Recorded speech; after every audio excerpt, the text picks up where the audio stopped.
There is a universe within you, right now. As you experience these words, a reality is unfolding that is more intimate and more mysterious than the farthest star. It is the simple, self-evident fact of your own awareness. The feeling of being. The unmistakable sense that you are the one living your life from the inside. This internal world is the only reality you will ever directly know. Yet it remains the single greatest mystery in all of science.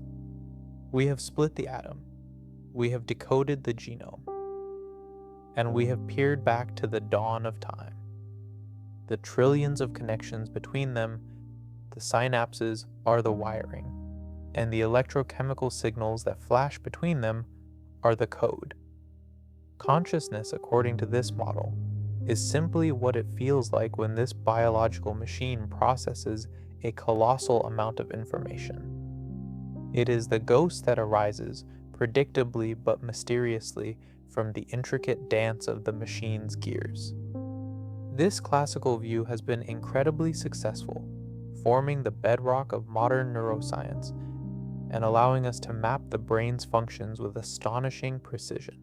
But we have not yet solved the profound enigma of how 3 pounds of soft, wet tissue inside the human skull can give rise to the richness of subjective experience, to the vibrant color of a sunset, the haunting melody of a song, or the silent, internal monologue that accompanies your every waking moment.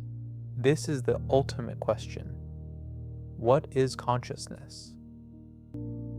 For centuries, the prevailing view has been that consciousness is a product of classical physics, an emergent property of immense complexity.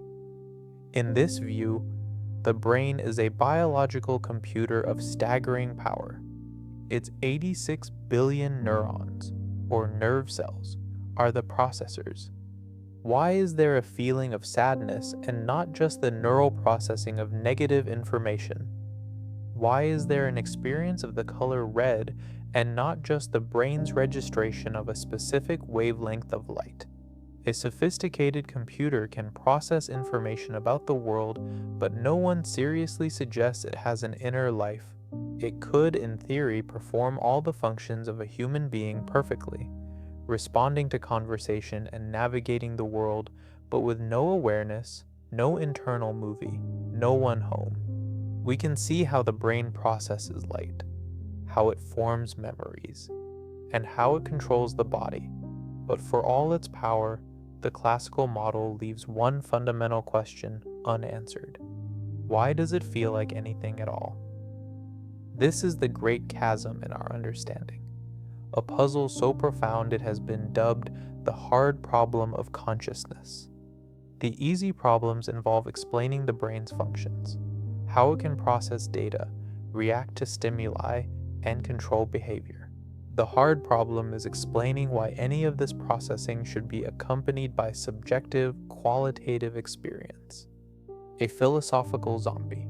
The classical view of the brain as a biological computer offers no fundamental reason why we are not all just that, sophisticated, unfeeling machines. This gaping hole in our most fundamental theory of the mind has led some of the world's most brilliant thinkers to a radical and controversial conclusion: that we have been looking for consciousness in the wrong place entirely. They propose that the answer lies not in the large-scale classical mechanics of neural networks, but in the realm of the very small, the bizarre, almost magical world of quantum mechanics. This is the fundamental theory of physics that governs the universe at the subatomic level, a reality where the familiar, common-sense rules of our everyday world completely break down. This idea, if true, would represent the single greatest paradigm shift in the history of human thought. It would mean that our thoughts, our feelings, our very sense of self are not just rooted in biology, but in the fundamental fabric of the cosmos. It would suggest that the mind is not a mere accident of evolution, but is woven into the deepest level of reality. But this theory is not just a philosophical proposition, it is a scientific one. born from the minds of Nobel laureates and pioneering researchers. They are the architects of quantum consciousness theory, and they propose that the two greatest mysteries known to science, the mystery of the mind and the mystery of quantum reality, are not two separate puzzles, but two sides of the same coin. They suggest that consciousness is not an emergent property of classical computation. It is a fundamental quantum phenomenon. In this view, the brain is not a classical computer. It is a quantum computer, one that has been perfected by billions of years of evolution to harness the strange and powerful rules of the subatomic world. In the quantum realm, particles can exist in multiple places at once, a state known as superposition. They can be instantaneously connected across vast distances, a phenomenon called entanglement. And the very act of observing a quantum system can fundamentally change its reality. For decades, this ghostly, probabilistic world was considered entirely separate from the warm, wet, and messy biology of the brain.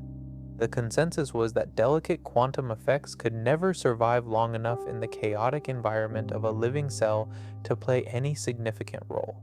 But a courageous and growing group of scientists now believes this assumption is profoundly wrong. The mystery is profound, and the stakes could not be higher. For if our consciousness is indeed quantum, then the ghost in the machine is not a ghost at all. It is the universe itself waking up.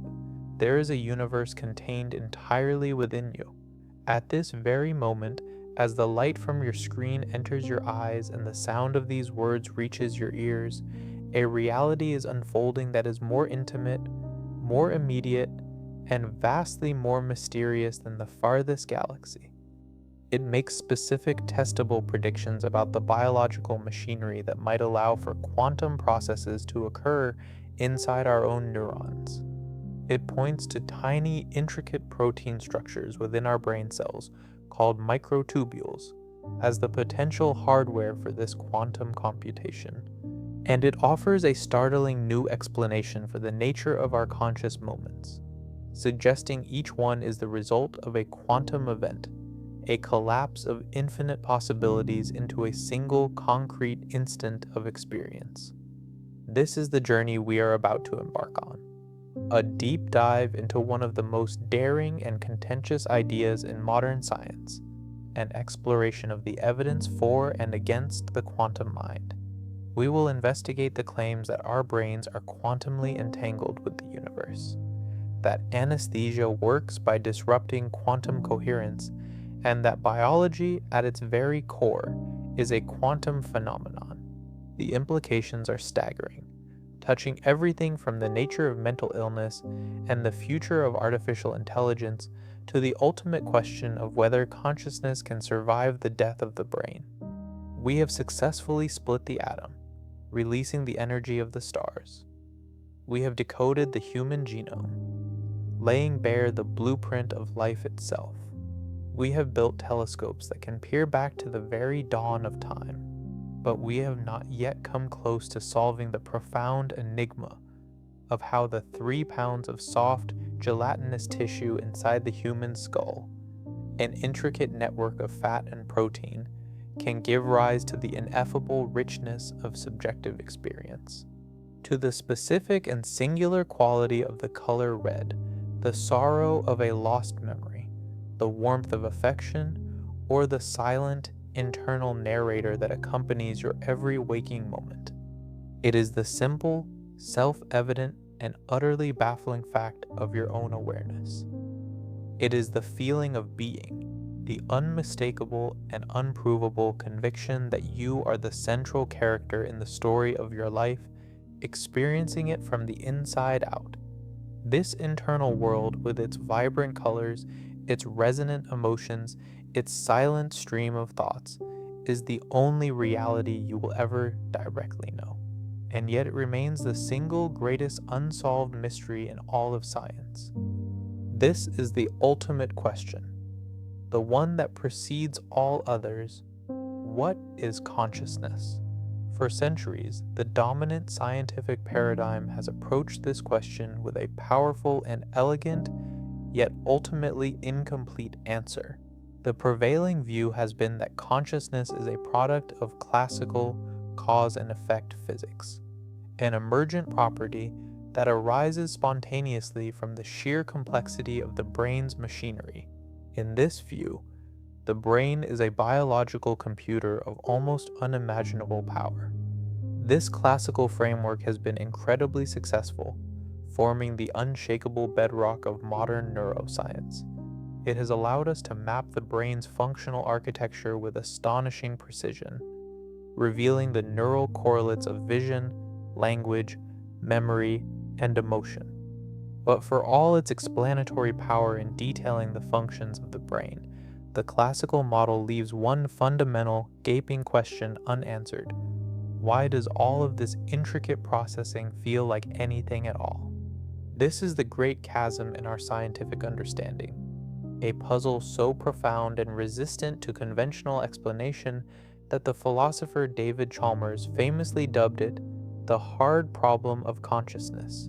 The easy problems, though immensely complex in their own right, involve explaining the brain's observable functions, how it can discriminate sensory information, integrate data, control behavior, and form memories.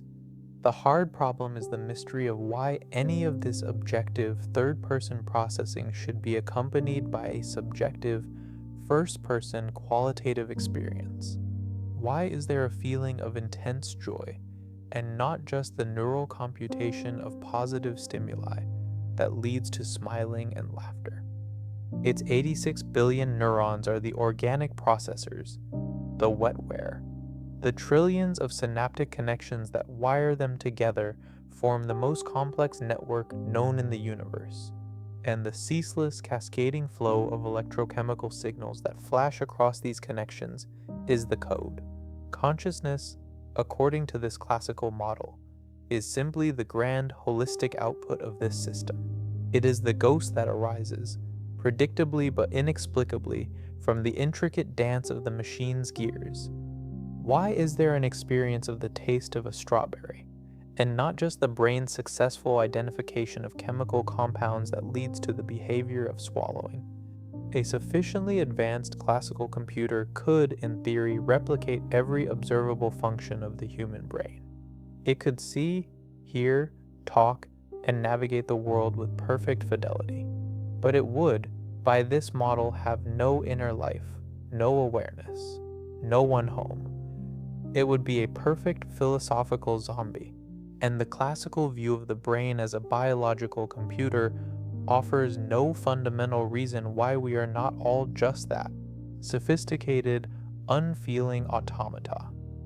This gaping hole in our most fundamental theory of the mind has led a courageous and often criticized group of the world's most brilliant thinkers to a radical, daring, and potentially revolutionary conclusion: that we have been searching for the source of consciousness in the wrong reality entirely. They propose that the ultimate answer lies not in the large-scale, predictable, classical mechanics of neural networks, but in the realm of the impossibly small, the bizarre, counterintuitive, and almost mystical world of quantum mechanics. This is the bedrock theory of physics that governs the universe at the subatomic level, a foundational reality where the solid, common-sense rules of our everyday world dissolve into a shimmering fog of probabilities. In the quantum realm, a particle can exist in multiple places at once, a ghostly state of pure potential known as superposition. Two particles can become instantaneously connected across vast cosmic distances, their fates forever intertwined in a phenomenon Einstein called spooky action at a distance, now known as entanglement. And most bizarrely, the very act of observing a quantum system seems to play a crucial role in snapping its cloud of possibilities into a single concrete reality. For decades, this ghostly, probabilistic world and the warm, wet, chaotic world of biology were considered hermetically sealed from one another. The scientific consensus was that the delicate, fleeting effects of the quantum realm could never survive long enough in the noisy classical environment of a living brain to play any significant role. But a growing cadre of pioneering scientists now believes this core assumption is the single greatest mistake in the history of neuroscience. These are the architects and advocates of quantum consciousness theory, and they propose that the two deepest and most profound mysteries known to science, the mystery of the subjective mind and the mystery of quantum reality, are not two separate, unrelated puzzles. They are, in fact, two sides of the very same coin. They suggest that consciousness is not an emergent property of classical computation at all. It is a fundamental quantum phenomenon occurring at the deepest level of our biological structure. We will investigate the claims that our brains are quantumly entangled with the universe, that general anesthesia works by disrupting quantum coherence, and that life itself at its very core is a quantum phenomenon. The implications are staggering, touching everything from the nature of mental illness and the future of artificial intelligence, to the ultimate question of whether some aspect of consciousness can persist beyond the death of the physical brain. The mystery is profound. The stakes could not be higher, and the journey will take us to the absolute edge of scientific understanding. For if our consciousness is indeed quantum, then the ghost in the machine is not a ghost at all. It is the universe itself, looking out through our eyes. The proposition that consciousness is a quantum phenomenon is not a fringe fantasy. It is a detailed and rigorous scientific theory born from the minds of two intellectual giants who, from two completely different scientific worlds, arrived at the same breathtaking conclusion. In this radical view, the brain is not a classical computer that happens to be made of organic matter. It is a true quantum computer, an instrument of breathtaking sophistication that has been fine-tuned by billions of years of evolution to harness the strange and powerful rules of the subatomic world to generate awareness. This idea, if it proves to be true, would represent the single greatest paradigm shift in the history of human self-understanding. It would mean that our thoughts, our emotions, our memories, and our very sense of a unified self are not simply rooted in the predictable chemistry of our neurons. They are rooted in the fundamental, probabilistic, and interconnected fabric of the cosmos itself. It would suggest that the mind is not a mere accident of biological evolution. It is an intrinsic feature of the universe, woven into the deepest level of physical reality. But this theory is not merely a philosophical flight of fancy. It is a serious scientific proposition, born from the rigorous mathematics of Nobel laureates and the daring biological insights of pioneering researchers. It makes specific, testable predictions about the physical machinery within our own bodies that might allow for these quantum processes to occur. It points to tiny, hollow, crystalline protein structures deep within our brain cells, known as microtubules, as the potential hardware for this biological quantum computation. And it offers a startlingly new and elegant explanation for the nature of our conscious moments, suggesting that each distinct instant of our experience is the result of an objective, physical quantum event, a collapse of infinite superimposed possibilities into the single, concrete crystalline moment of now. This is the profound and challenging journey we are now embarking upon, a deep and thorough investigation into one of the most daring and contentious ideas in modern science, an exploration of the accumulating evidence for and the formidable arguments against the quantum mind. He was deeply troubled by the ever-growing claims of the field of artificial intelligence, which asserted that the human brain was nothing more than a highly complex classical computer, and that it was only a matter of time before we could replicate its functions, and therefore consciousness, in a machine. Penrose fundamentally disagreed, He argued that human consciousness possesses a quality that no classical computer, no matter how powerful, could ever replicate, a quality he called non-computability. He drew his evidence from the work of the logician Kurt Gödel and his famous incompleteness theorems, which prove that any formal mathematical system of sufficient complexity will always contain true statements that can never be proven within that system's own rules. One was a master of the universe's most abstract and fundamental laws. The other was a practitioner who worked daily at the mysterious boundary between awareness and nothingness. Their collaboration would produce one of the most audacious and controversial theories in the history of science, an idea that seeks to find the roots of the mind not in the familiar world of classical cause and effect, but in the strange and shimmering realm of quantum reality. To understand their theory, we must first understand the profound problems they were trying to solve, problems they believed classical neuroscience could never, even in principle, overcome. The first architect is Sir Roger Penrose, a Nobel Prize-winning mathematical physicist and one of the most brilliant and respected minds of our time. Penrose's journey into the mystery of consciousness began not in a biology lab, but in the purely abstract world of mathematics and computation. Yet human mathematicians can often see the truth of these unprovable statements through a flash of insight, an act of genuine understanding that transcends the rigid, step-by-step logic of any algorithm. This, Penrose argued, is the hallmark of true consciousness. It is not just processing information, it is understanding it. Since a classical computer is by its very definition just a formal system running an algorithm, it will always be bound by Gödel's limits. Human consciousness, he concluded, must therefore be harnessing some form of physical process that is not algorithmic, something that operates outside the deterministic rules of classical computation. It required new physics. This mathematical insight was Penrose's entry point, but it connected directly to the hard problem of subjective experience. He looked at the rich, seamless, and unified nature of our own awareness, the vibrant inner movie of qualia that constitutes our reality, and saw something that could not be broken down into a simple collection of computational outputs. A classical computer processes data in discrete sequential bits, but our consciousness feels whole, continuous, and unified. But Penrose was a physicist. He had the grand theory, but he lacked the biological mechanism.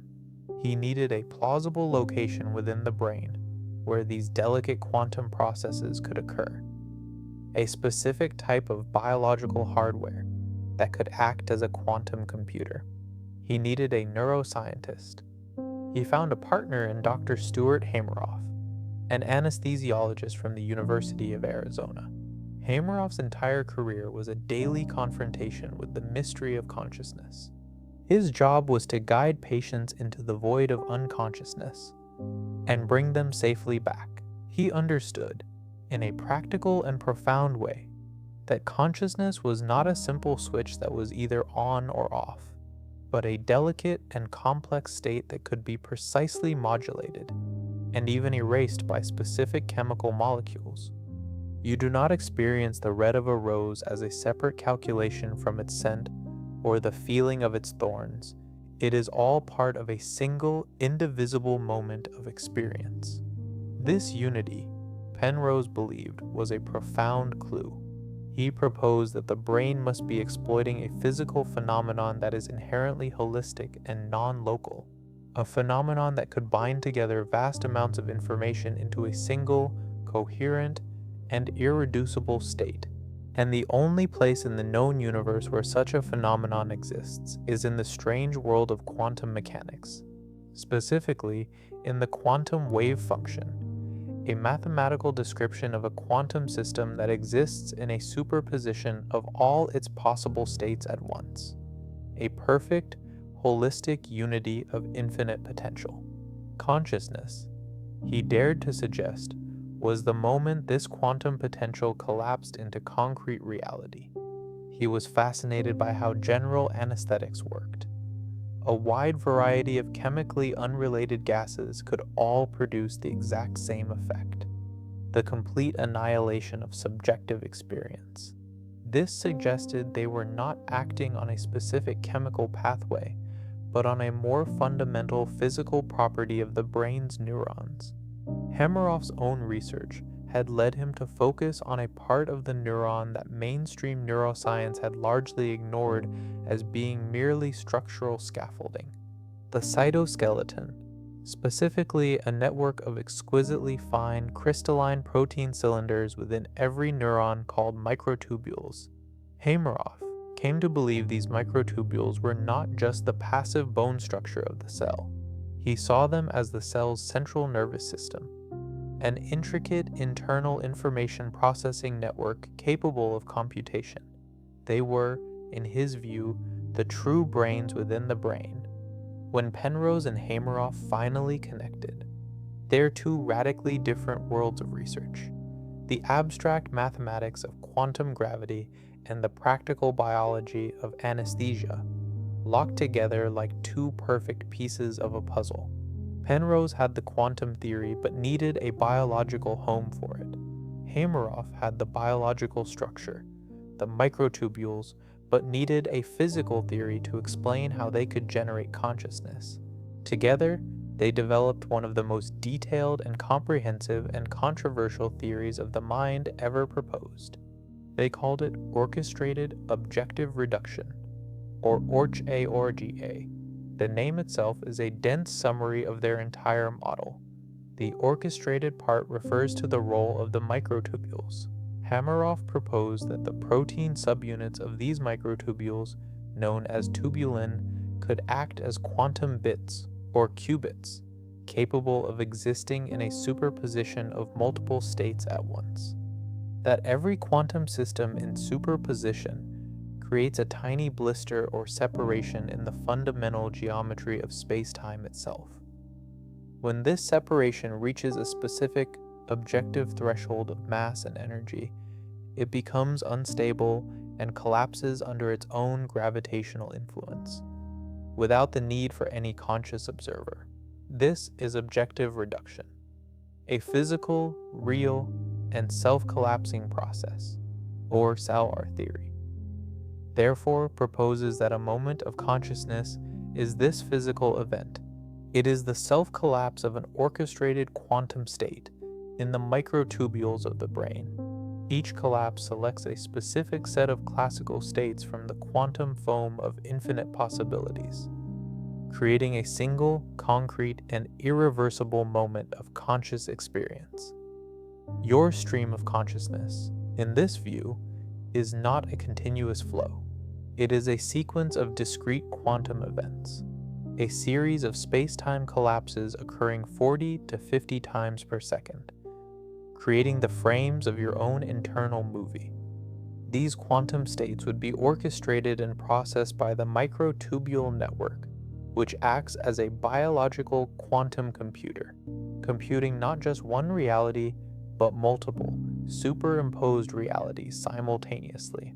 This vast parallel computation happening across billions of neurons at once, he argued, is the pre-conscious processing that underlies our thoughts. The second part of the theory, objective reduction, is Penrose's bold and unique contribution to quantum physics itself. In standard quantum mechanics, a quantum system in superposition collapses into a single, definite state only when it is measured or observed. This has led to the strange and philosophically troubling idea that consciousness itself is required to create reality. Penrose proposed a different solution. He argued that superposition is inherently unstable. This, then, is the core of their breathtaking proposal. Consciousness is not an illusion or an emergent property of classical complexity. It is a fundamental feature of the universe, a sequence of physical events occurring in the very fabric of space-time, but which are harnessed, orchestrated and experienced by the quantum computers, located deep within the cathedral-like architecture of our own neurons. The theory is beautiful, it is elegant, and it directly addresses the profound problems of non-computability and subjective experience that classical neuroscience cannot seem to touch. It provides a specific biological location, a detailed physical mechanism, and a philosophical framework that seems to bridge the vast yawning chasm between the world of matter and the world of mind. But this elegance comes at a tremendous scientific cost. For the theory to be true, the brain must be capable of something that most physicists have long considered to be utterly impossible. It must be able to initiate, protect, and sustain delicate, fragile quantum coherence in its warm, wet, and electrically noisy environment. It must have found a way to cheat the fundamental laws of quantum decoherence. And it is on this critical make-or-break question that the great battle over the quantum nature of consciousness would be fought. The radical proposition that consciousness is a quantum phenomenon is not a vague philosophical musing. It is a detailed, specific, and deeply reasoned scientific theory, born from the extraordinary convergence of two brilliant minds, each approaching the great mystery from opposite ends of the scientific spectrum. One was a master of the universe's most abstract and fundamental laws, a theoretical physicist who worked in the language of pure mathematics to describe the geometry of space-time itself. The other was a clinical practitioner, an anesthesiologist who worked every day at the tangible, mysterious boundary between awareness and oblivion. Their unlikely collaboration would challenge the very foundations of neuroscience and physics, producing one of the most audacious and controversial theories in the history of human thought. To truly understand their breathtaking proposal, we must first appreciate the profound and seemingly insurmountable problems they believed classical science could never, even in principle, hope to solve. The first architect is Sir Roger Penrose, a Nobel Prize-winning mathematical physicist whose work has shaped our modern understanding of black holes and the structure of reality. His journey into the enigma of the mind began not with neurons, but with numbers. Penrose was profoundly skeptical of the dominant claims of artificial intelligence, which for decades had promised that the human brain was nothing more than an incredibly complex classical computer, and that it was only a matter of time and processing power before we could build a machine that could think, feel, and be truly conscious. Penrose argued this was a fundamental error. Through a rigorous mathematical argument, he contended that human consciousness possesses an essential quality that no classical computer, no matter how sophisticated, could ever replicate. A quality he called non-computability. He drew his most powerful evidence from the work of the logician Kurt Gödel.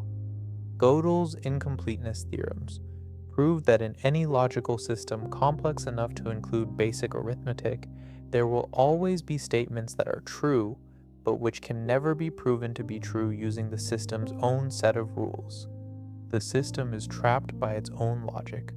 Yet human mathematicians can often step outside the system and through a flash of genuine insight, simply see the truth of these formally unprovable statements. This, Penrose argued, is the signature of real understanding, a process that transcends the blind, step-by-step logic of any conceivable algorithm. Since a classical computer is by its very definition just an algorithm running on hardware, it will forever be trapped by Gödel's limits. Human consciousness, he concluded with inescapable logic, must therefore be harnessing some form of physical process that is not algorithmic. It required new physics. This profound mathematical insight connected directly to the equally profound hard problem of subjective experience. Penrose observed the rich, seamless, and utterly unified nature of our own awareness, the vibrant inner movie of what philosophers call qualia, and saw something that could not be explained by a collection of separate computational outputs. Consider the experience of listening to a symphony. A classical computer would process it as a vast data set of frequencies, amplitudes, and timings, but you experience it as a single, indivisible, emotional whole. This is the binding problem of neuroscience. How does the brain, which processes different sensory inputs in different locations and at different times, bind them all together into the single, unified field of conscious experience you are having right now? Penrose believed the classical answer that neurons simply fire in synchrony was insufficient.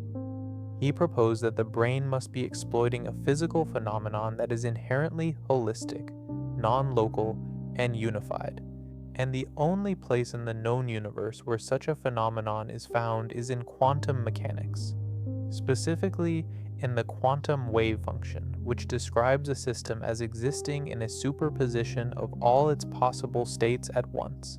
This, Penrose dared to suggest, was the physical basis for the unity of consciousness. But he was a physicist. He had the grand abstract theory, but he lacked the biological mechanism. He needed a plausible location within the hot, wet, chaotic environment of the brain, where these delicate quantum processes could be sheltered and harnessed. He found his indispensable partner in Dr. Stuart Hameroff, a practicing anesthesiologist at the University of Arizona.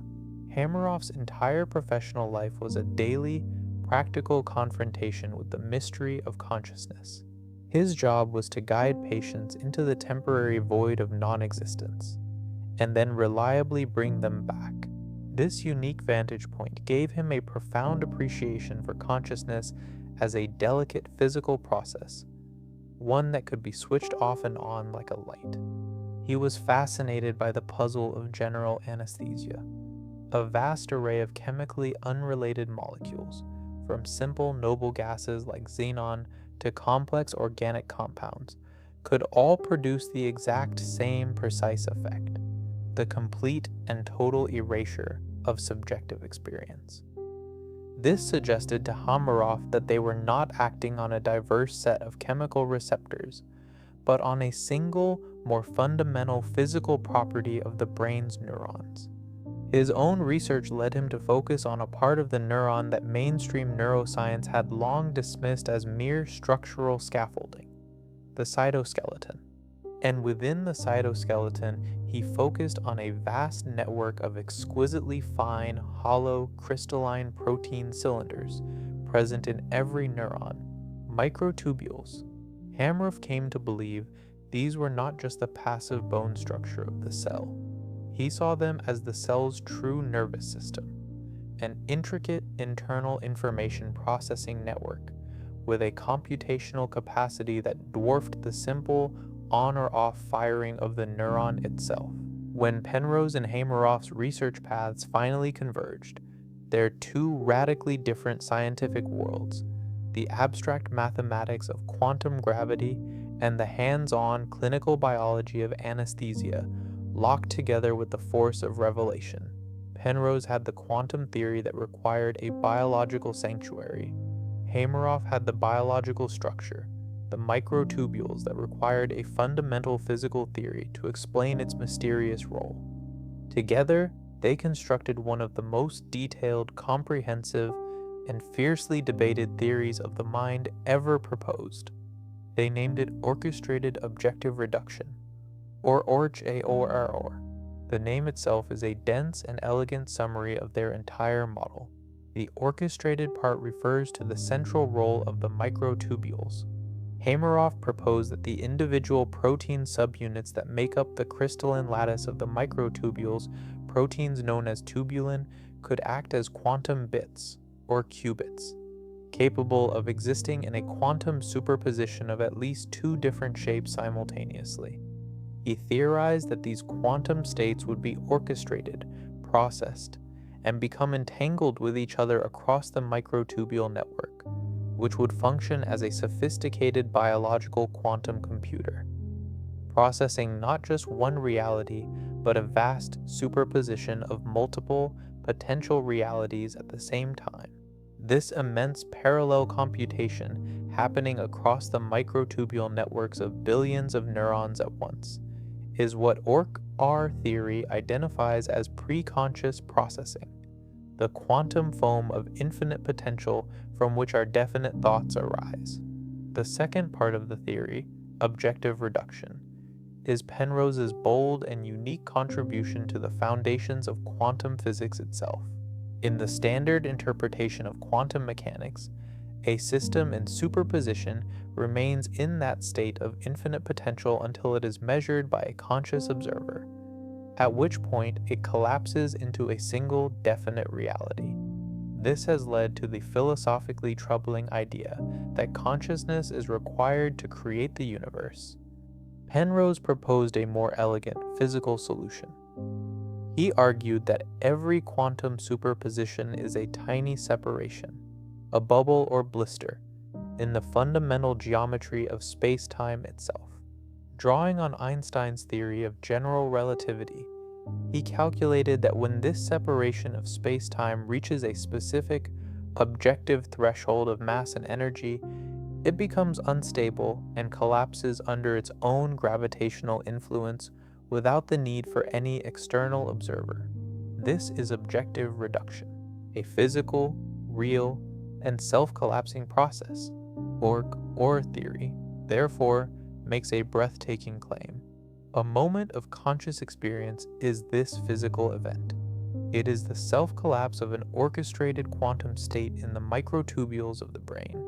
Each collapse, each objective reduction, selects a specific set of classical states from the quantum superposition of infinite possibilities, creating a single, concrete, and irreversible moment of conscious awareness.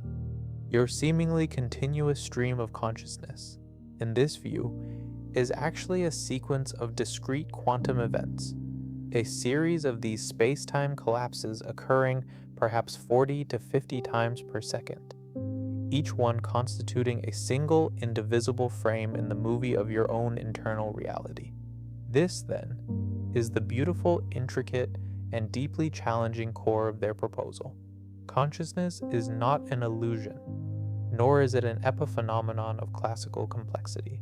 It is a fundamental feature of the universe, a sequence of discrete physical events occurring in the very fabric of space-time, which are harnessed, orchestrated, and ultimately experienced by the vast network of quantum computers located deep within the cathedral-like architecture of our own neurons. The theory is elegant.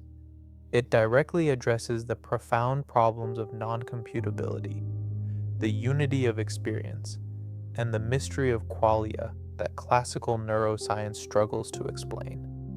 It provides a specific biological location, a detailed physical mechanism, and a philosophical framework that seems to bridge the vast yawning chasm between the objective world of matter and the subjective world of mind. But this revolutionary elegance comes at a tremendous scientific cost, presenting a direct challenge to what we thought we knew about biology and physics. For the ORC-R theory to be true, the brain must be capable of doing something that most physicists for most of the last century have considered to be utterly impossible. It must have found a way to initiate, protect, and sustain delicate, fragile quantum coherence in its warm, wet, and electrically chaotic environment. It must have evolved a method to cheat the seemingly inexorable law of quantum decoherence. And it is on this critical make-or-break question of biological quantum coherence that the great scientific battle over the quantum nature of consciousness would be fought. The theory of orchestrated objective reduction is a breathtaking intellectual achievement. It weaves together the deepest principles of physics with the most intricate structures of biology to offer a potential solution to the greatest mystery of all. But a beautiful theory is not enough. To be accepted as science, it must survive contact with the harsh, unforgiving reality of the physical world. And almost immediately after its proposal, the ORC-R theory collided with a scientific objection so powerful, so fundamental, that for many it was considered a fatal blow. This great filter for any theory of the quantum mind is a phenomenon known as quantum decoherence. It is the persistent, universal, and seemingly inescapable enemy of the quantum world. To understand it, one must first appreciate the nature of a quantum state. Coherence, the state of existing in a superposition of multiple possibilities at once, is a state of profound and delicate potential. It is like a perfect, shimmering soap bubble, holding within its fragile film a vibrant, iridescent spectrum of all possible colors simultaneously. It is a state of pure information, of infinite possibility, existing in perfect isolation. But the environment of a living brain is not one of perfect isolation. It is a warm, wet, and electrically chaotic storm. It is a dense soup of vibrating water molecules, charged ions, and fluctuating electromagnetic fields. It is a relentless, chaotic hurricane of classical interactions happening trillions of times every second. Decoherence is the process where any interaction between the delicate quantum system and this chaotic environment instantly destroys its potential. A single stray water molecule bumping into the system, a single thermal vibration, is enough to pop the fragile bubble of superposition. The iridescent colors vanish, and the system is forced to collapse into a single, mundane, and classical state. This leads to the critical, make or break question. How long could a quantum state possibly survive inside the hurricane of a living neuron before decoherence destroys it? The physicist Max Tegmark famously performed the calculation that would become the cornerstone of the case against the quantum mind. Applying the established laws of quantum physics, he calculated the timescale for quantum coherence within a microtubule at normal body temperature. His conclusion was devastating. He found that any quantum superposition in the tubulin proteins of a microtubule would be destroyed by thermal decoherence in approximately 100 femtoseconds. That is 1/10 of 1/1,000,000,000 of a second, an almost unthinkably short period of time. To put that number in perspective, the known processes of the brain that are associated with consciousness, like the firing of a neuron or the integration of sensory information, operate on the time scale of milliseconds, that is, thousandths of a second. The gulf between these two timescales is astronomical. Consciousness operates on a clock that ticks trillions of times slower than the speed at which decoherence should obliterate any quantum process in the brain. As critics famously quipped, suggesting the brain is a quantum computer is like suggesting you can build a sandcastle in the middle of a Category 5 hurricane. The environment is simply too violent. The architects of the theory, Penrose and Hameroff, were not defeated by this argument. They countered that microtubules might not be ordinary structures. They proposed that the unique crystalline lattice of the tubulin proteins and the ordered layers of water molecules within their hollow cores might act as a natural shield, a biological Faraday cage that could protect the quantum states from the chaotic thermal storm outside. This was a plausible defense, but for a long time it remained a purely theoretical one, with little experimental evidence to support it. The decoherence argument seemed too powerful, and for decades the quantum consciousness theory was largely dismissed by the mainstream scientific community as an elegant but impossible fantasy. Then, something remarkable began to happen. Evidence began to emerge from a completely different and unexpected corner of the scientific world that would force everyone to reconsider what was possible in biology. A new field, quantum biology, began to make discoveries that shattered the old assumption that life was a purely classical phenomenon. The first great breakthrough came from the study of photosynthesis, the process by which plants convert sunlight into energy. For decades, scientists were baffled by its near-perfect efficiency. When a photon of light hits a leaf, The energy must find its way through a dense forest of molecules to a specific reaction center. Classical physics predicted the energy would bounce around randomly, losing much of itself along the way. But that is not what happens. Photosynthesis is almost 100% efficient. The reason, scientists discovered, is quantum coherence. The energy from the photon exists in a quantum superposition, allowing it to explore every single possible path through the molecular forest simultaneously. It instantly knows the most efficient route and takes it. And crucially, this useful quantum coherence was shown to last for hundreds of femtoseconds, far longer than critics like Tegmark had argued was possible in any warm, wet biological system. The evidence did not stop there.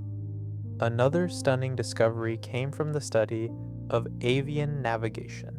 Scientists had long been mystified by how migratory birds like the European robin can navigate with pinpoint accuracy across thousands of miles using the Earth's incredibly weak magnetic field as a guide. The answer, it appears, is quantum entanglement. A chemical reaction in the bird's retina is thought to create a pair of entangled electrons. The Earth's magnetic field subtly alters the spin of these electrons, which in turn affects the outcome of the chemical reaction. This process allows the bird to literally see the planet's magnetic field lines as a pattern superimposed on its normal vision. For this to work, the quantum coherence of the entangled electrons must be maintained for microseconds. That is millions of times longer than the coherence found in photosynthesis, and a timescale that begins to approach the lower limits of neural processing. These discoveries have initiated a paradigm shift. The argument is no longer if life can harness the delicate and powerful rules of the quantum world. The evidence is now overwhelming that it can, and that it does. Evolution, it seems, has become a master quantum engineer over its 4 billion year history, designing exquisite molecular machines that can shield, sustain, and exploit quantum phenomena for critical biological functions. This new reality from the field of quantum biology reopens the door that was thought to be slammed shut on the quantum mind. It no longer seems so outlandish to ask the question, if plants can use quantum superposition for metabolic efficiency, and if birds can use quantum entanglement for navigation, then is it really so impossible to believe that the single most complex and mysterious object in the known universe, the human brain, might use quantum mechanics for its most complex and mysterious function, consciousness itself? The evidence from quantum biology suggests that nature has indeed learned how to build a sandcastle in a hurricane. The next and most critical question is whether there is any direct evidence that it has built one inside our own heads. The search now moves from the leaves of plants and the eyes of birds, back to the intricate cathedral-like architecture of the human neuron, to hunt for these quantum signatures directly. The theory of orchestrated objective reduction stands as a breathtaking intellectual edifice. It is a grand synthesis, an attempt to weave together the deepest principles of general relativity and quantum mechanics with the most intricate and mysterious structures of cellular biology, all to solve the single greatest puzzle in the cosmos. But a beautiful and comprehensive theory is not enough. In the rigorous world of science, an idea must do more than offer an elegant explanation. It must survive the trial of falsification. It must withstand every attempt to prove it wrong. And almost immediately after its proposal, the ORC-OR theory collided with a scientific objection so powerful, so fundamental, that for the majority of the scientific community, it was considered an open and shut case. This great filter for any theory of the quantum mind, the immense wall against which all such ideas must eventually break, is a phenomenon known as quantum decoherence. It is the persistent, universal, and seemingly inescapable enemy of the quantum world, the process by which the strange and magical possibilities of the subatomic realm are instantly extinguished by contact with our classical reality. To truly appreciate the scale of this challenge, one must first visualize the nature of a quantum state, coherence, the state of existing in a superposition of multiple possibilities at once, is a condition of profound and almost unimaginable fragility. It is like a perfect, shimmering soap bubble, holding within its infinitesimally thin film a vibrant, iridescent spectrum of all possible outcomes, all potential realities, existing simultaneously in a silent, perfect harmony. It is a state of pure information, a wave of potential, existing in absolute isolation from the world. The environment of a living human brain, however, is the polar opposite of isolation. It is a warm, wet, and electrically chaotic storm. It is a dense, churning soup of countless water molecules, each a tiny dipole, all of them vibrating with thermal energy. It is a tempest of charged ions, potassium and sodium, flooding across neural membranes. It is a crackling web of fluctuating electromagnetic fields, generated by the constant firing of 86 billion neurons. It is a relentless, chaotic hurricane of classical interactions happening trillions upon trillions of times every single second. Decoherence is the process by which this classical hurricane annihilates the quantum soap bubble. Any interaction, any touch between the delicate quantum system and this chaotic environment instantly destroys its state of pure potential. A single stray water molecule bumping into a protein, a single thermal vibration shaking a molecular bond, is enough to measure the quantum system and pop the fragile bubble of superposition. The iridescent rainbow of possibilities vanishes in an instant, and the system is forced to collapse into a single, mundane, and definite classical state. This leads to the critical and seemingly fatal question: how long could any coherent quantum state possibly survive inside the relentless hurricane of a living neuron before decoherence inevitably destroys it? The physicist Max Tegmark, a renowned cosmologist from MIT, famously performed the calculation that would become the unshakable cornerstone of the case against the quantum mind. He applied the established, well-tested laws of quantum physics to the specific environment of a microtubule, taking into account the temperature, density, and electrical noise of a functioning brain cell. His conclusion was nothing short of devastating for the theory. He calculated that any quantum superposition in the tubulin proteins of a microtubule would be destroyed by thermal decoherence in approximately 100 femtoseconds. A femtosecond is a millionth of a billionth of a second. It is a timescale so incomprehensibly short that there are more femtoseconds in a single second than there are seconds in 30 million years.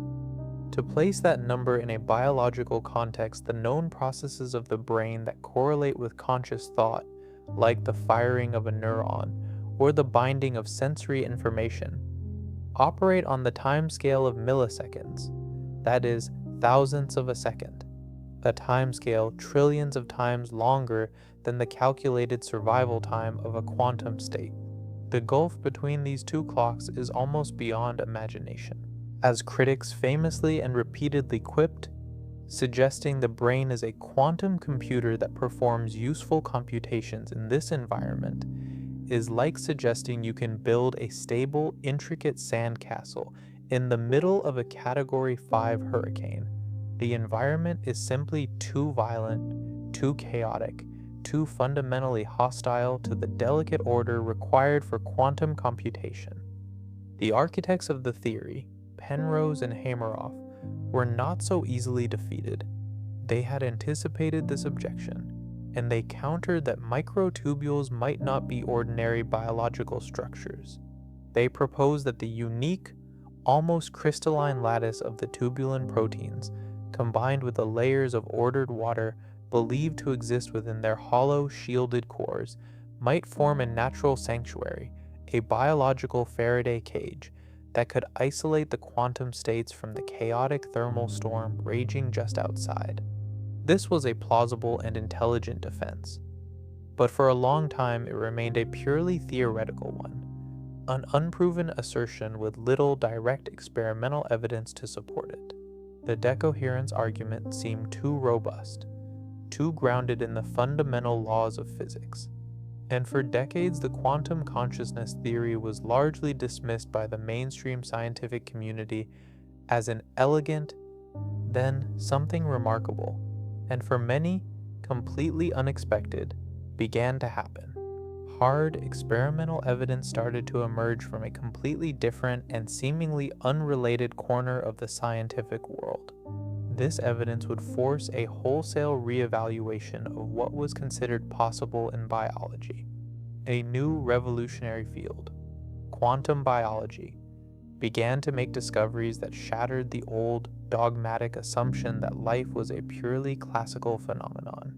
The first great breakthrough, the first crack in the wall of impossibility, came from the study of photosynthesis. For decades, scientists were baffled by its near-perfect efficiency. When a photon of sunlight hits a leaf, the energy it carries must find its way through a dense, crowded forest of molecules to a specific reaction center where it can be converted into chemical energy. Classical physics predicted that this energy should bounce around randomly, like a pinball, losing much of itself as wasted heat along the way. But that is not what happens. Photosynthesis is almost 100% efficient. The reason, an international team of researchers discovered, is quantum coherence. The energy from the photon in a form called an exciton does not take one path. It exists in a quantum superposition, allowing it to explore every single possible path through the molecular forest simultaneously. It instantly knows the most efficient route and takes it. And most critically, this useful quantum coherence was shown to last for hundreds of femtoseconds, thousands of times longer than critics like Tegmark had argued was possible for any quantum state in any warm, wet biological system. The evidence did not stop there. Another stunning discovery came from the study of avian navigation. Scientists had long been mystified by how migratory birds, like the European robin, can navigate with unerring accuracy across thousands of miles, using the Earth's incredibly weak magnetic field as a compass. The answer, it now appears, is quantum entanglement. The leading theory proposes that a light-activated chemical reaction in the bird's retina creates a pair of entangled electrons. The Earth's magnetic field, though 100 times weaker than a refrigerator magnet, is just strong enough to subtly alter the quantum spin of these electrons. This alteration in turn affects the outcome of the chemical reaction. This delicate mechanism allows the bird to literally see the planet's magnetic field lines, a quantum compass superimposed upon its normal vision. For this to work, the quantum coherence of the entangled electrons must be maintained for microseconds. That is millions of times longer than the coherence found in photosynthesis, and a timescale that begins to knock on the door of genuine neural processing. These discoveries, and others like them in the fields of smell and enzyme action, have initiated a paradigm shift in our understanding of life. The argument is no longer if life can harness the delicate and powerful rules of the quantum world. The evidence is now overwhelming that it can, and that it does, routinely. Evolution, it now seems, has become a master quantum engineer over its 4 billion year research and development program. It has learned to design exquisite molecular machines and environments that can shield, sustain, and exploit quantum phenomena for critical biological functions. This new reality from the field of quantum biology completely reopens the door that was thought to have been slammed shut on the quantum mind.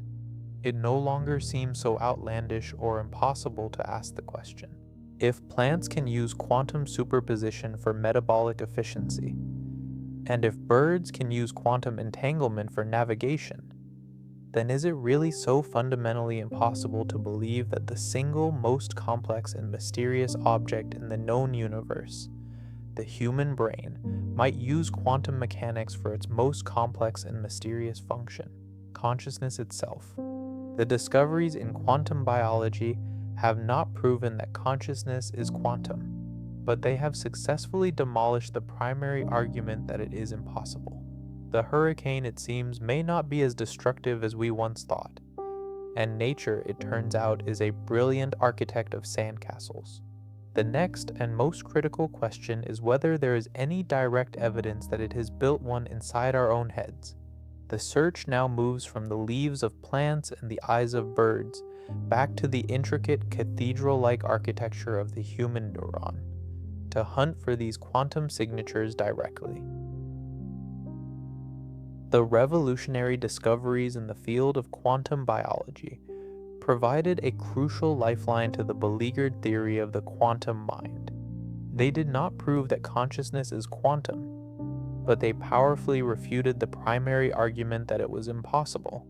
Nature, it was now clear, had learned how to protect and exploit the strange rules of the subatomic world, the Great Wall of Decoherence. Once thought to be an absolute barrier, was now revealed to be permeable. Life had found a way through. This threw the gauntlet back to the neuroscientists. The question was no longer a philosophical, could it happen? It was now a direct, experimental, does it happen? Is there any concrete, measurable, and direct evidence that the human brain, like the leaf of a plant or the eye of a bird, has harnessed the power of the quantum realm? The search for these elusive signatures had to begin where the theory itself began, inside the intricate, cathedral-like architecture of the individual neuron, and specifically within the proposed quantum hardware itself, the microtubule. For decades, these tiny protein cylinders were viewed as little more than the passive scaffolding that gives a cell its shape. But the OR theory reimagined them as something far more extraordinary. It saw them as crystalline, hollow filaments, whose repeating lattice of tubulin proteins formed the perfect insulated environment to host and process quantum information. The challenge was to devise an experiment that could probe the subcellular world of a living neuron and listen for the faint, high-frequency whispers of a quantum computation. This monumental task was taken up by a team led by the physicist Anirban Bandyopady at the National Institute for Material Science in Japan. His group pioneered the use of nanoscale technology to interact directly with the brain's finest structures. Using incredibly fine-tuned nanoprobes, they were able to isolate individual microtubules from brain neurons and measure their electrical properties. What they found was astonishing, and sent shockwaves through the scientific community. The microtubules were not simple insulators, as one might expect from a mere structural protein. They conducted electricity, behaving like biological nanowires.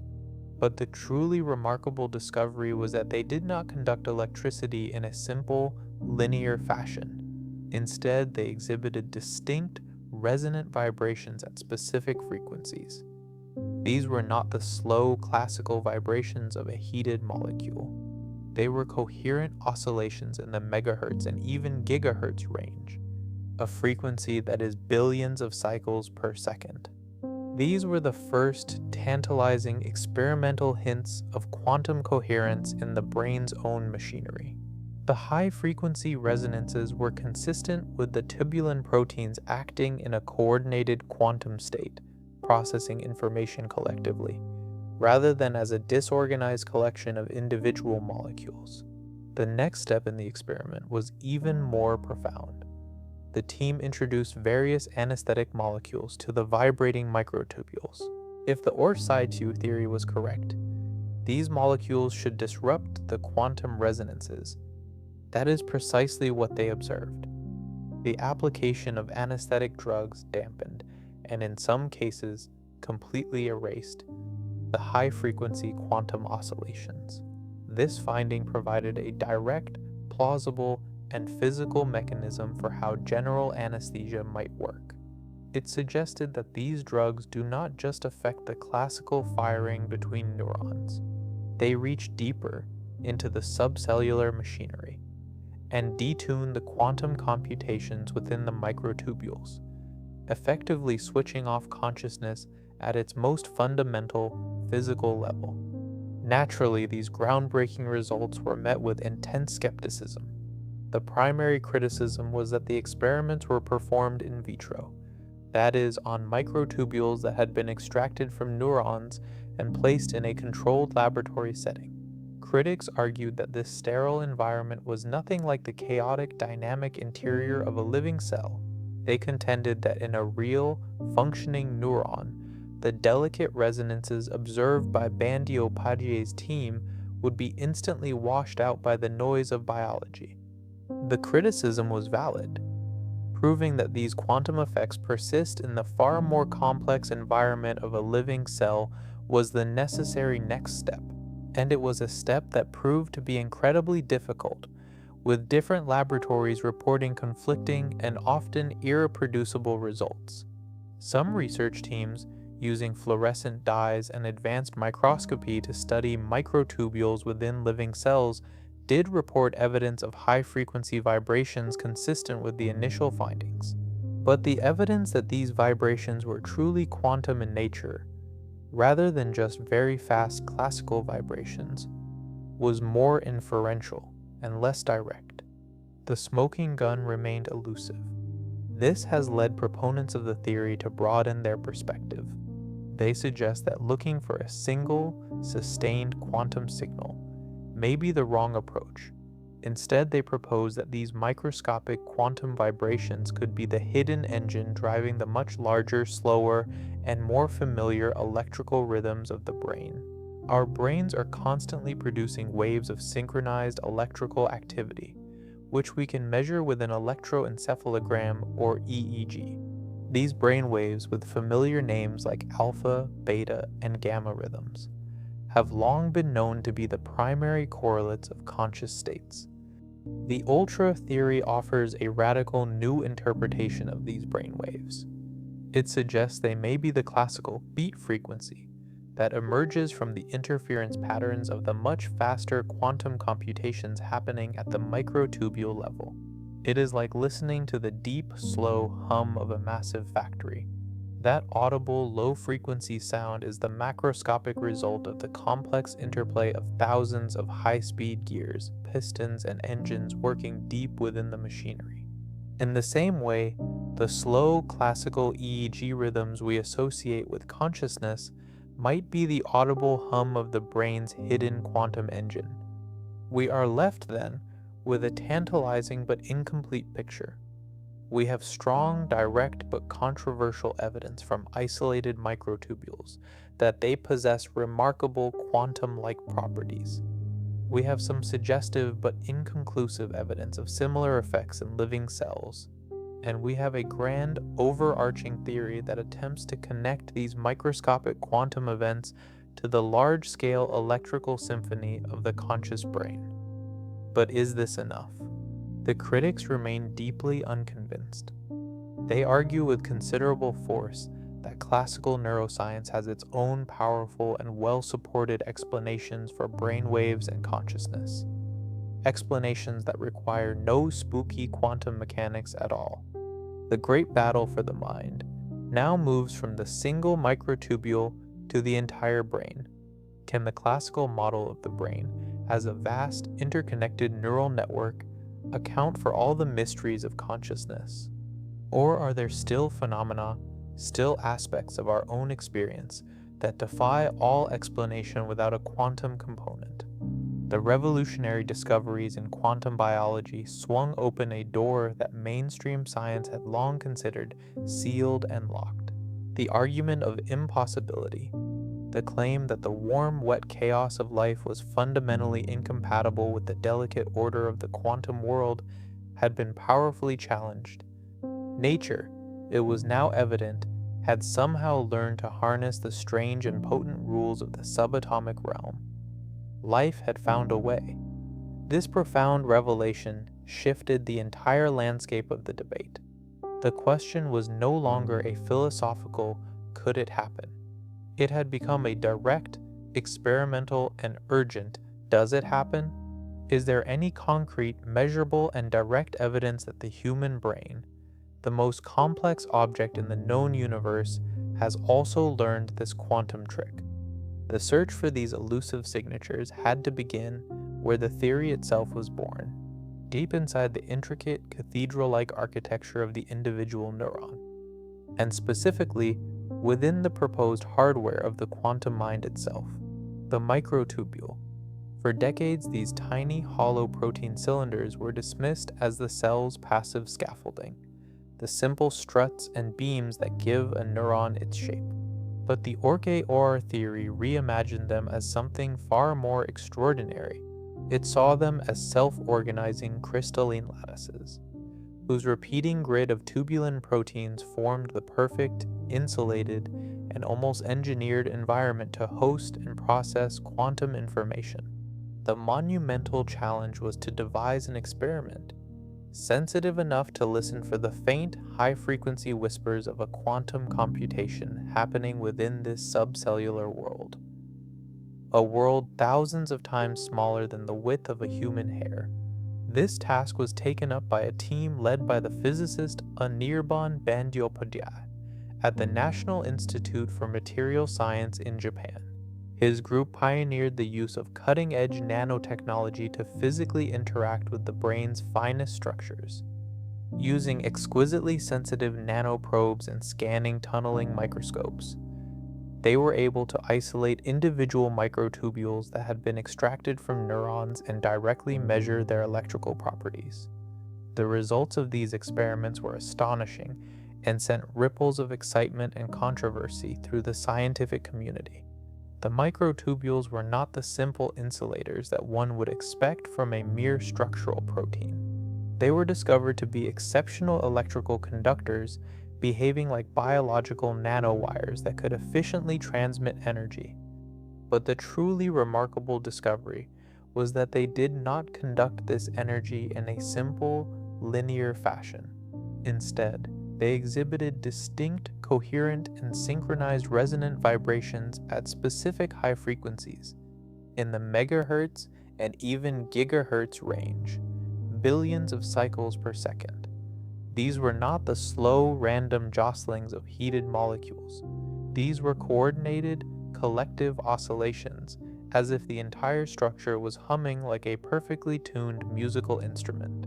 It was the first, tantalizing experimental hint of quantum coherence in the brain's own machinery. A signal consistent with the tubulin proteins acting in a unified quantum state. The next stage of the experiment was even more profound, connecting this microscopic phenomenon to the macroscopic mystery of consciousness itself. The team introduced various anesthetic molecules to the vibrating microtubules.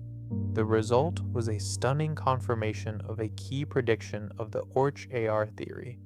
The application of these anesthetic drugs, known to erase consciousness in humans, dramatically dampened or completely erased the high-frequency quantum oscillations in the isolated microtubules.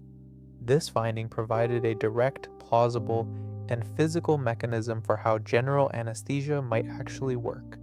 It suggested these molecules do not just affect the classical firing between neurons, they reach deeper into the subcellular machinery and detune the quantum computations within the microtubules, effectively switching consciousness off at its most fundamental physical source.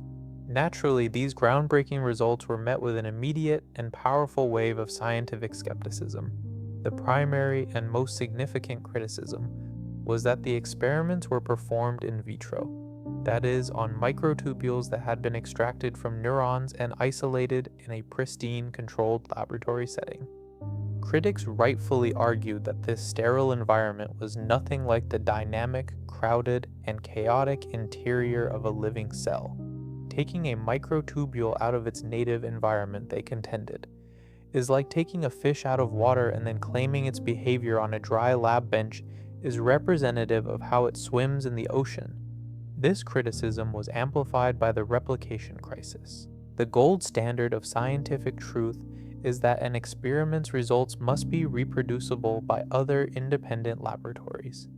In the years that followed, several other high-profile labs attempted to replicate Bandyopadhyay's exact results, and struggled to do so, leading to fierce debates about methodology and the potential for experimental artifacts. The search for proof then pushed deeper, into more biologically realistic systems. Research groups began using advanced techniques like fluorescent dyes to study the vibrational properties of microtubules while they were still inside living cells. These experiments also detected high-frequency vibrations, consistent with the initial findings. However, the evidence that these vibrations were definitively quantum in nature, rather than just very fast classical vibrations, was more inferential and less direct. The smoking gun remained tantalizingly out of reach. This ambiguity has led proponents of the theory to broaden their perspective, to look for a connection between these microscopic whispers and the macroscopic roar of the brain's overall activity. Our brains are constantly producing large-scale waves of synchronized electrical activity, which we can easily measure with an electroencephalogram, or EEG. These brain waves, with familiar names like alpha, beta, and gamma rhythms, have long been known to be the primary correlates of our different conscious states. The Orch-Eor theory offers a radical and elegant new interpretation for these familiar brainwaves. It suggests they may be the classical beat frequency, or interference pattern that emerges from the collective interplay of the much faster quantum computations happening at the microtubule level. It is analogous to hearing the deep, slow hum of a massive factory engine. That audible, low-frequency sound is the macroscopic result of the complex, high-speed interplay of thousands of gears and pistons working deep within the machinery. In the same way, the slow, classical EEG rhythms we associate with consciousness might be the audible hum of the brain's hidden, high-frequency quantum engine. We are left then with a tantalizing but deeply fractured picture. We have strong, direct, but highly controversial evidence from isolated microtubules that they possess remarkable quantum-like properties. We have some suggestive but inconclusive evidence of similar effects within living cells. And we have a grand, overarching, and beautiful theory that attempts to connect these microscopic quantum events to the large-scale electrical symphony of the conscious brain. But is any of this truly necessary? The critics remain deeply and profoundly unconvinced. They argue, with considerable force and a wealth of their own evidence, that classical neuroscience has its own powerful, elegant, and well-supported explanations for all of these phenomena, from the rhythms of the brain to the very nature of consciousness itself, explanations that require no spooky quantum mechanics at all. The great battle for the mind now moves from the laboratory bench to a grand confrontation of theories. Can the classical model of the brain as a vast biological computer, a neural network of staggering complexity, account for all the mysteries of consciousness? Or are there still phenomena, still fundamental aspects of our own inner experience, that defy all explanation without a quantum component? The evidence from the frontiers of quantum biology and the controversial experiments on isolated microtubules have opened a speculative door. They suggest that the biological world is far more quantum mechanical than we ever imagined. But to journey from these fascinating possibilities to the definitive conclusion that consciousness is quantum, one must first confront the immense and powerful fortress of classical neuroscience. For the vast majority of working neuroscientists and philosophers, the quantum mind is an unnecessary and exotic complication. It is a solution in search of a problem. They argue that the immense complexity of the brain as a classical biological machine is in itself more than sufficient to explain the emergence of consciousness. No new, spooky, or undiscovered physics is required. To understand their position, one must appreciate the staggering scale of the brain's classical network: 86 billion neurons, each one connected to thousands of others, forming a web with over 100 trillion synaptic connections. There are more connections in a single human brain than there are stars in our home galaxy. For the classical view, consciousness is what happens when this network of almost infinite complexity begins to process information in a specific, highly integrated way. The mystery is not in the physics of the components. The mystery is in the sophistication of the wiring. From this foundational principle, several powerful and elegant theories have been built, each offering a purely classical explanation for the emergence of the mind. One of the most influential is the global workspace theory, originally proposed by the psychologist Bernard Bars. It uses a simple and powerful metaphor. The brain is like a grand theater. Most of the brain's vast processing is unconscious. These are the countless specialists working backstage in the dark. The systems that regulate your heartbeat, process the raw data from your eyes, and maintain your balance. They do their jobs efficiently and without any awareness. Consciousness in this theory is what happens when information from one of these backstage specialists is selected by the spotlight of attention and broadcast to a global workspace on the main stage. Once information is on this global stage, it becomes available to all the other specialist systems. It can be used for memory, for planning, for language, and for voluntary control of behavior. This state of global information availability is what we call consciousness. It is a product of information architecture, not exotic physics. Another leading classical theory approaches the problem from a more fundamental and mathematical perspective. Integrated Information Theory, or IIT, developed by the neuroscientist Giulio Tononi, proposes a radical and precise definition of consciousness. IIT argues that consciousness is not what a system does, but what it is. It is a measure of a system's integrated information, a quantity that can be calculated and is called phi. Phi measures the degree to which a system's whole is greater than the sum of its parts. A system with high phi is one where a vast amount of information is generated by the network's causal interactions, and this information is highly integrated. It cannot be broken down into the independent contributions of its components. The human brain, with its dense web of recurrent connections, has an extraordinarily high value of phi. A digital camera's sensor, by contrast, has a phi of nearly 0, because its pixels are all independent of one another. Consciousness, in this view, simply is a high degree of integrated information. While this theory leads to the strange conclusion that many simple systems might possess a tiny flicker of consciousness, a form of panpsychism, its entire mathematical framework is built upon classical information theory and network topology. It does not require any quantum mechanics whatsoever.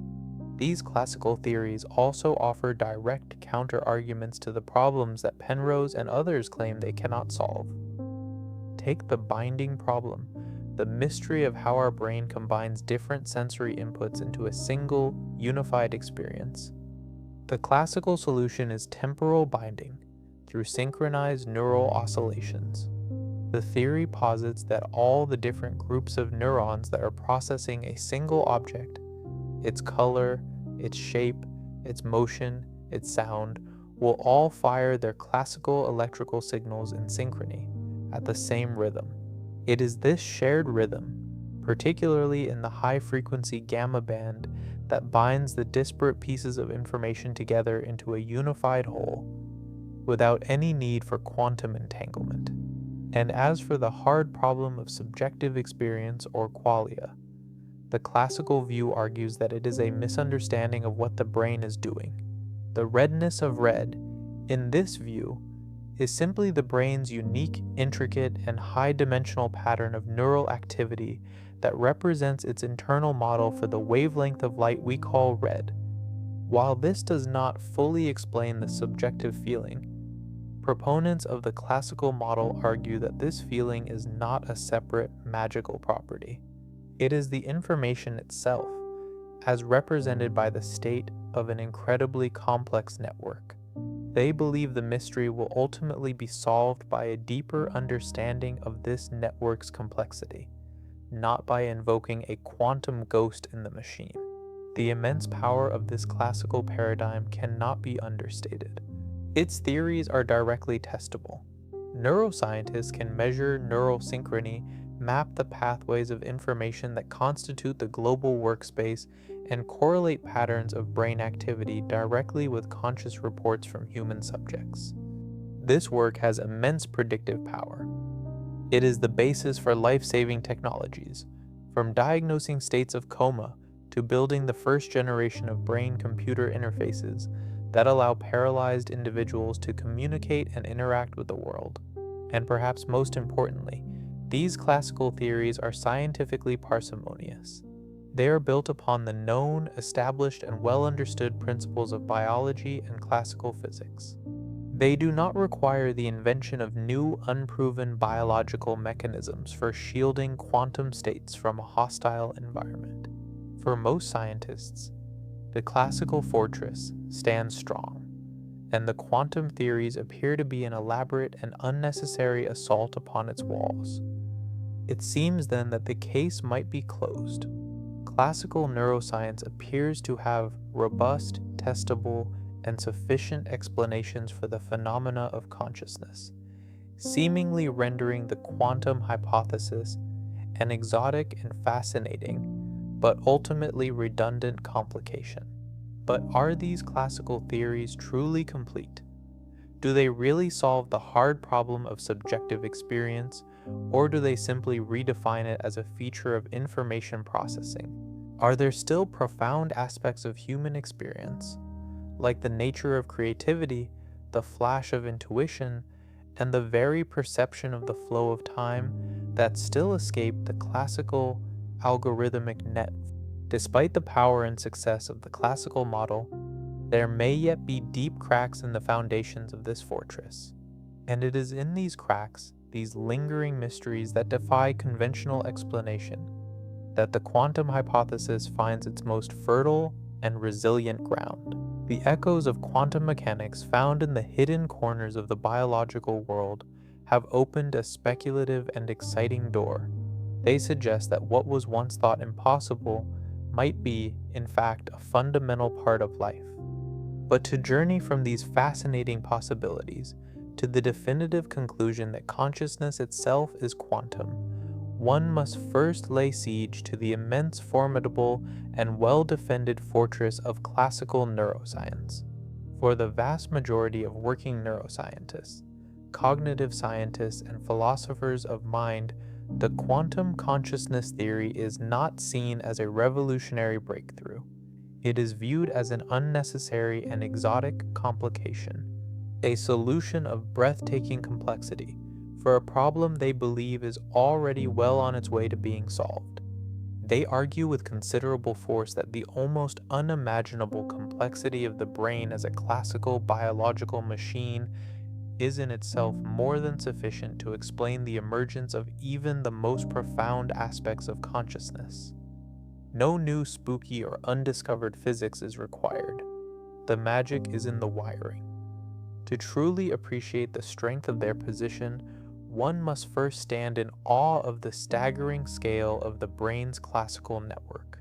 86 billion neurons, each one a sophisticated processing unit, each one forming thousands of connections to its neighbors. The result is a web of over 100 trillion synapses, the intricate junctions where information is exchanged. There are more of these classical connections in a single human brain than there are stars in our home galaxy. The sheer computational power inherent in such a network is almost beyond our ability to model. For the classical view, The mystery of consciousness is not a mystery of physics.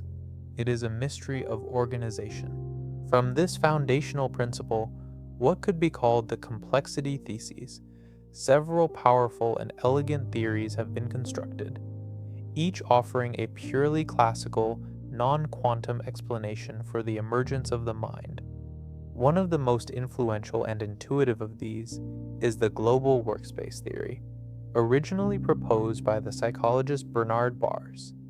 It uses a simple and powerful metaphor that resonates with our own experience. The brain is a grand theater of information. Most of the brain's vast parallel processing is entirely unconscious. These are the countless, highly skilled specialists working backstage, in the dark. The systems that regulate your heartbeat, that process the raw pixel data from your eyes, that maintain your balance, they perform their complex jobs efficiently, automatically, and without any subjective awareness. Consciousness, in this theory, is what happens when crucial information from one of these backstage specialists is selected by the focused spotlight of attention and broadcast onto a global workspace, on the theater's main stage. Once information is on this global stage, it becomes available to all the other unconscious specialist systems. The information can be accessed by the memory systems, the language centers, the emotional processors, and the systems for planning and voluntary control of behavior. This state of global information availability, this moment of being on stage, is what we call a conscious state. It is a brilliant architecture for information processing, and it is achieved entirely through classical neural firing and communication pathways. Another leading classical theory approaches the problem from a more fundamental, mathematical, and philosophical perspective. Integrated Information Theory, or IIT, developed by the neuroscientist and psychiatrist Giulio Tononi, proposes a radical and precise new definition of what consciousness actually is. IIT argues that consciousness is not something a system does, but something a system has. It is an intrinsic property of any system with integrated information, a quantity that can be precisely calculated and is called phi. Phi is a measure of the degree to which a system's whole is causally more than the sum of its parts. A system has high phi if it has a large repertoire of possible states, and if those states are highly integrated, meaning they cannot be broken down into the independent activity of its components. The human brain, with its dense web of interconnected and recurrent pathways, has an extraordinarily high value of phi. By contrast, a digital camera's sensor, while containing millions of pixels of information, has a phi of nearly zero, because the state of each pixel is independent of the others. Consciousness, in this view, simply is a high quantity of integrated information. While this leads to the strange and profound conclusion that many simple systems might possess a tiny flicker of consciousness, a form of panpsychism, its entire mathematical framework is built upon classical information theory and network topology. It requires no quantum mechanics at all. These powerful classical theories also offer direct counter-arguments to the specific problems, like the binding problem and qualia, that proponents of the quantum mind claim they cannot solve. Take the binding problem, the mystery of how our brain combines the color, shape, and motion of an object into a single, unified experience. The leading classical solution is temporal binding, a process achieved through synchronized neural oscillations. The theory posits that all the disparate groups of neurons processing a single object will fire their classical electrical signals in synchrony, at the same high-frequency rhythm. It is this shared rhythm, a neural chorus in the gamma band, that binds the separate pieces of information together into a coherent whole, without any need for quantum entanglement. And as for the hard problem of subjective experience, the classical view argues that qualia are the brain's own internal, high-dimensional models of the world. The ineffable experience of redness is the unique, intricate and irreducible pattern of neural activity that represents the brain's internal data structure for the concept of red. While critics call this a philosophical sleight of hand that simply renames the mystery, proponents argue that the feeling is not a separate magical property. It is the information as it is represented and experienced by an incredibly complex and integrated network. The immense power of this classical paradigm cannot be understated, primarily because its theories are directly testable. Neuroscientists can measure neural synchrony in real time. They can map the information pathways that constitute the global workspace. They can use brain stimulation to turn specific conscious experiences on and off. This work has immense and growing predictive power. It is the scientific basis for life-saving technologies, from diagnosing states of coma and brain death to building the first generation of brain-computer interfaces that allow paralyzed individuals to control robotic limbs with the power of their thoughts alone. And perhaps most importantly, these classical theories are scientifically parsimonious, adhering to the principle of Occam's razor, which states that the simplest explanation is usually the best. They are built upon the known, established, and well-understood principles of biology and classical physics. They do not require the invention of new, unproven, and highly speculative biological mechanisms for creating and protecting quantum states from a hostile environment. For most scientists, the fortress of the classical mind stands strong, its walls built from mountains of empirical data, and the quantum theories appear to be an elaborate and unnecessary assault upon its ramparts. It seems then that the case might be closed. Classical neuroscience appears to possess a robust, testable, and sufficiently powerful framework to explain the phenomena of consciousness, seemingly rendering the quantum hypothesis an exotic and fascinating, but ultimately redundant, intellectual complication.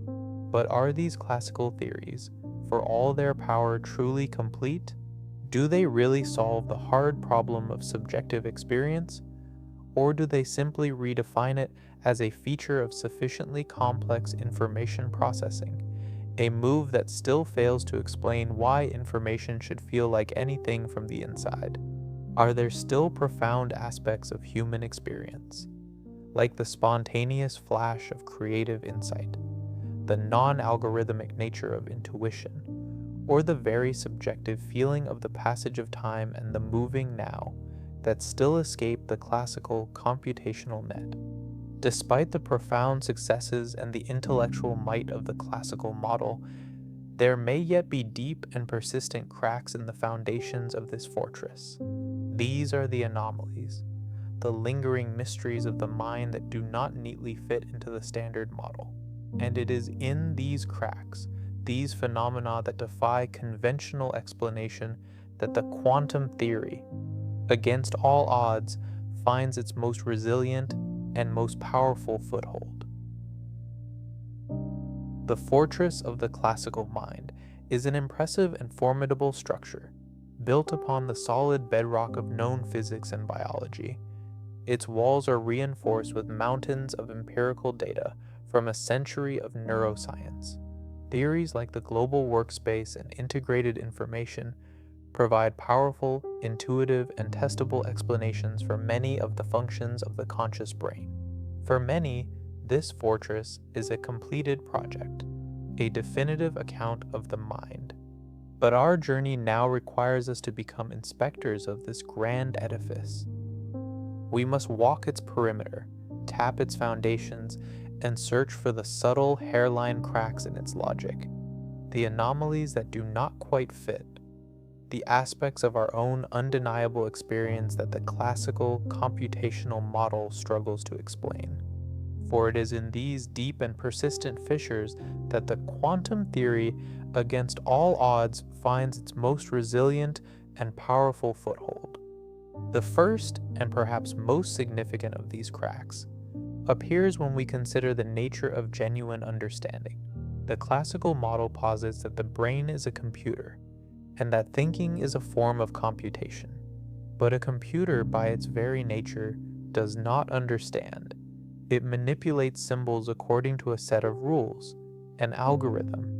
Even the most advanced modern artificial intelligences, which can write poetry and generate photorealistic images, are fundamentally just sophisticated pattern matching systems.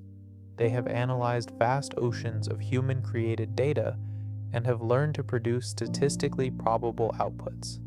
They are masters of mimicry, but they have no comprehension of the meaning behind the words they generate or the images they create. Human consciousness, however, is saturated with meaning. We do not just process information, we comprehend it. This is most evident in the aha moment, the sudden holistic flash of creative insight where the solution to a complex problem appears fully formed in the mind, seemingly from nowhere. This is not a step-by-step algorithmic process. It is a non-computational leap of understanding. This is precisely the kind of event that Sir Roger Penrose argued was beyond the reach of any classical machine, and it is exactly what one might expect the collapse of a quantum computation to feel like from the inside. A vast, superimposed exploration of all possible solutions at once, which then collapses into a single, novel, and correct answer. A second, and perhaps deeper, crack appears when we contemplate the subjective experience of time. In the world described by classical physics, and even by Einstein's theories of relativity, time is just a dimension. It is like space. The past, the present, and the future all exist simultaneously on a static, four-dimensional block universe. According to physics, there is nothing special about the present moment. The flow of time, the feeling of the now moving inexorably forward from the future and into the past, is considered by many physicists to be a persistent illusion, a trick of the mind. But for our consciousness, this flow is the most fundamental aspect of our reality. The present moment feels uniquely and vividly real, in a way the past and future do not. A classical computer, which simply executes a sequence of instructions, has no mechanism to account for this profound experience. It has no now. It just has the next step in the algorithm. The quantum consciousness theory, however, offers a startlingly direct explanation. The continuous moving now that we experience is our direct perception of the universe's fundamental creative process. The constant, irreversible collapse of the quantum wave function. In the Orchia-Jor model, each moment of consciousness is a physical event where the infinite potential of the quantum world is reduced to the single, concrete reality of the classical world.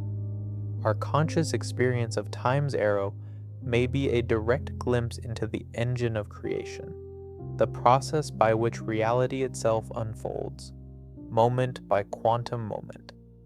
A third crack emerges when we re-examine the binding problem, the classical solution of synchronized neural firing. The neural chorus is a powerful correlational finding.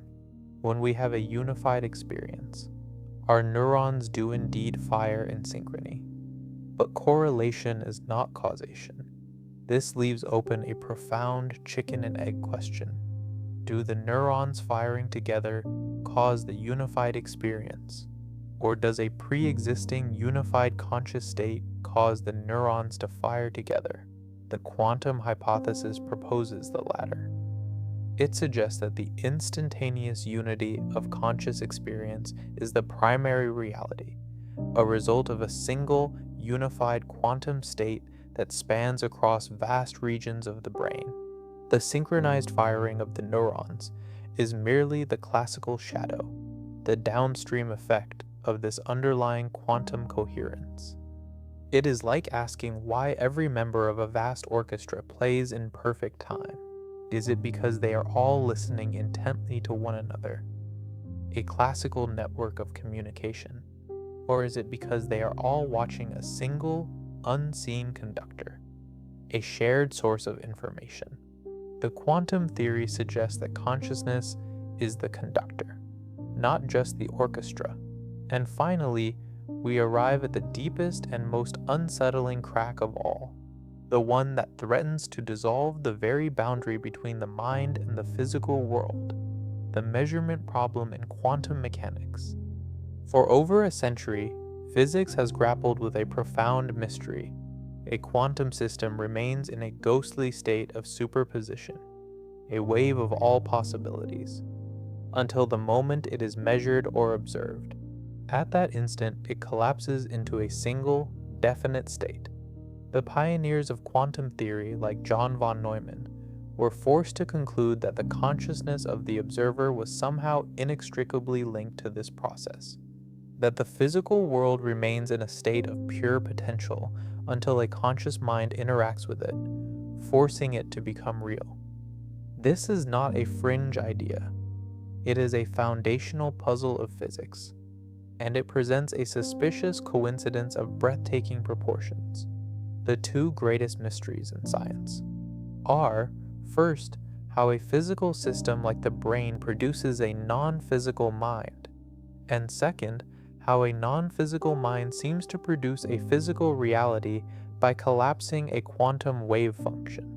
The quantum consciousness hypothesis suggests that this is no coincidence at all. It proposes that these are not two separate mysteries. They are the same mystery, seen from two different sides. The fortress of classical neuroscience, for all its strength and success, has no room for these profound questions. It treats creativity as complex computation, the flow of time as an illusion, and the role of the observer in physics as someone else's problem. But these are not minor details that can be swept under the rug. They may be fundamental failures of the classical model to explain the very essence of what it feels like to be a conscious being. These are the anomalies, the data points that refuse to fit the curve. They are the deep, persistent cracks in the edifice of the classical mind. If the classical fortress for all its power cannot contain the ghost of our own experience, then we are forced to ask the most profound and unsettling question of all. What if consciousness is not something the brain produces at all? What if instead, the brain is a kind of receiver, an exquisitely complex biological antenna, designed by billions of years of evolution to tune into a consciousness that is a fundamental, irreducible, and pre-existing feature of the universe itself? We have followed the trail of evidence to the very edge of scientific understanding, to the deep fissures in the foundations of the classical mind, the profound nature of human understanding, the subjective flow of time, and the strange role of the observer in quantum mechanics all represent anomalies, lingering ghosts that the purely computational model of the brain struggles to contain. If the classical fortress, for all its power and elegance, cannot fully account for the richness of our own inner experience, then we are forced to take one final, breathtaking leap of imagination. We must dare to ask the most profound and unsettling question of all. What if consciousness is not something the brain produces from scratch? What if all the intricate machinery, all the neural networks and quantum resonators are not a generator creating a new force? What if instead, the brain is a kind of receiver, an exquisitely complex biological antenna, designed by 4 billion years of evolution for one ultimate purpose: to tune into a consciousness that is a fundamental, irreducible, and pre-existing feature of the universe itself? This is the ultimate extension of the quantum mind hypothesis, an idea known as panpsychism. It proposes that consciousness is not a rare and complex property that emerges only in highly evolved biological brains. It is a simple and fundamental property of matter itself, as intrinsic as mass, charge, or spin. In this view, every particle, every atom, every molecule in the universe possesses a tiny, rudimentary flicker of experience, a simple, almost non-existent form of proto-consciousness. The universe, then, is not a collection of dead, unfeeling matter. It is an ocean of consciousness, an infinite field of countless disconnected pixels of simple experience. If this is true, then the hard problem of consciousness is turned on its head. The challenge is no longer explaining how matter creates mind from nothing. The challenge is explaining how these countless, simple pixels of proto-consciousness are bound together to form the complex, unified, and high-definition consciousness that we experience as a self. This is where the quantum brain comes back into the picture, but with a new and even more extraordinary role. In this model, the microtubules are not quantum computers that generate consciousness. They are exquisitely tuned quantum resonators. They are the components of the biological antenna. Their primary function is to harness the strange power of quantum entanglement. They act as a coherence engine, capturing the countless disconnected pixels of proto-consciousness that exist in the quantum foam of space-time and weaving them together. Through quantum entanglement, the microtubules could bind together the experiences of trillions upon trillions of particles throughout the brain into a single, unified, and irreducible quantum state. The result is the single, seamless, high-resolution stream of consciousness that you experience as your own mind. Your brain does not create your awareness, it receives and integrates it. It is the instrument that allows a small piece of the universal consciousness to become coherent, focused, and self-aware. This model offers a physical basis for experiences that have long been at the fringe of scientific explanation. The profound feelings of cosmic unity reported by mystics, meditators, and astronauts may not be mere psychological states. They may be moments when our biological receiver achieves a state of exceptional coherence, allowing it to tune into the universal field with unusual clarity. Profound intuition and creative insight might be the result of accessing information not just from our own neural memories, but from this deeper, non-local field of cosmic information. The brain becomes a transducer, converting the raw abstract potential of a universal consciousness into the specific personal thoughts, emotions, and experiences of an individual life. We have arrived at the end of our long journey, at a grand spectrum of possibilities for what you are at this very moment. On one end of this spectrum lies the classical view. You are a biological machine of immense complexity. Your mind is the sophisticated software running on your neural hardware. Your sense of self, your feelings, and your subjective experience are an elegant and persistent illusion, a functional property of information processing. In the middle of the spectrum lies the theory of OR. You are a quantum computer. Your brain generates consciousness through real, physical events, collapses of space-time geometry happening trillions of times each second within your own neurons. Your consciousness is a real, physical, but localized phenomenon, born from and contained within your brain. And on the far end of the spectrum lies the universal receiver. You are a localized expression of a non-local, universal consciousness. Your brain does not create your mind, but tunes into it like a television set receiving a broadcast that permeates all of reality. Your individual consciousness is a temporary eddy in an eternal, cosmic river. The honest and perhaps beautiful truth is that we do not yet have the evidence to definitively choose our place on this spectrum. The final answer remains shrouded in the deepest mystery we have ever confronted. But the quantum consciousness debate, regardless of its ultimate outcome, has already achieved its most important purpose. It has shattered our simple, classical certainties about the nature of the self. It has forced us to confront the astonishing possibility that the nature of our own mind and its relationship to the cosmos is far stranger, deeper, and more magnificent than we ever dared to imagine. The mystery of consciousness is not an abstract scientific problem out there in the world. It is the mystery of what is looking out through your eyes right now. It is the mystery of what it is to be you. Whether we are classical machines, quantum computers, or antennas for the cosmos, one fact remains. The universe has, through some remarkable process, arranged matter into a form that can question its own existence. The search continues, not just in our laboratories and our equations, but in the quiet internal space of our own awareness. For the final frontier may not be the space between the stars. It may be the space between our thoughts. And the greatest discovery may not be a new planet or a new particle, but a new and deeper understanding of the inner universe that each of us contains.